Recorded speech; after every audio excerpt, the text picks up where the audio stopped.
Breaking news here at the bottom of the hour on SportsCenter. David Lloyd and Sage Steele. The NBA owners and players have come to a tentative agreement, and it seems as if the NBA lockout is about to come to an end. After 15 hours of negotiating, the sides hammered out a deal, and at 3 a.m. Eastern time, Billy Hunter and David Stern came out to break the good news. Well, we've reached a tentative understanding that is subject to a variety of approvals and very complex machinations, but we're optimistic that that will all come to pass and that the NBA season will begin on December 25th, Christmas Day, with a triple header. Or is it? But I won't give you the details to tune in yet. We're very pleased that we've come this far. There's still a lot of work to be done in a lot of places with a lot of committees and player groups and the like, but we're optimistic that it will hold and we'll have ourselves an NBA season. What we have to do is obviously sit down with the litigants because it has to be resolved in the context of litigation.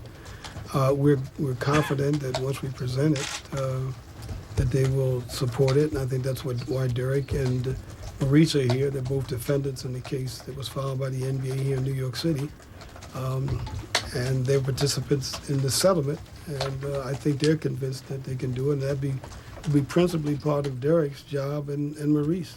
Derek?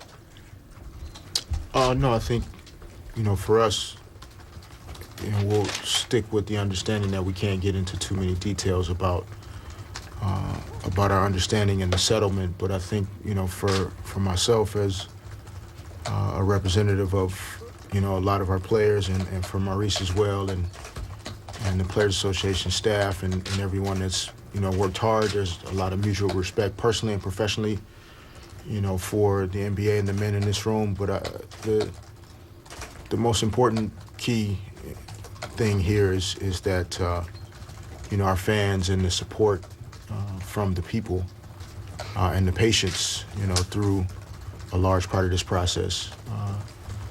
That's who a lot of this credit goes to.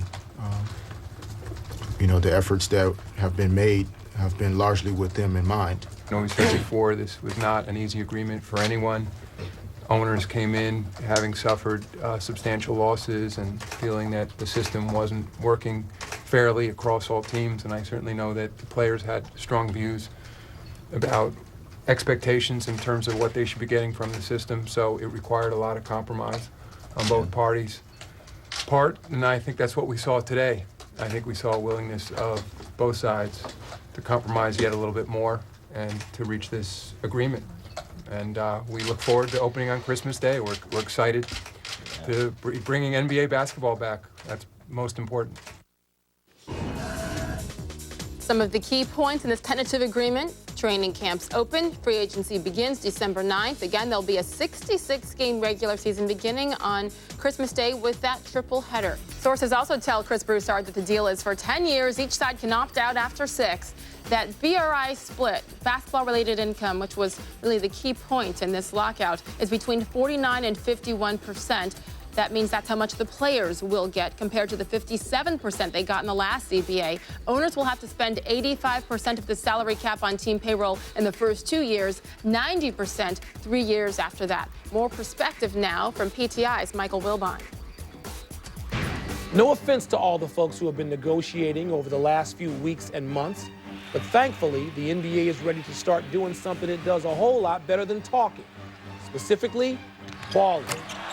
Instead of wondering whether Mark Cuban is a hawk or a dove on the labor front, or whether Dirk is going to entertain offers from Europe, we can get back to the question of whether the Dallas Mavericks are a one-hit wonder or a champion with staying power.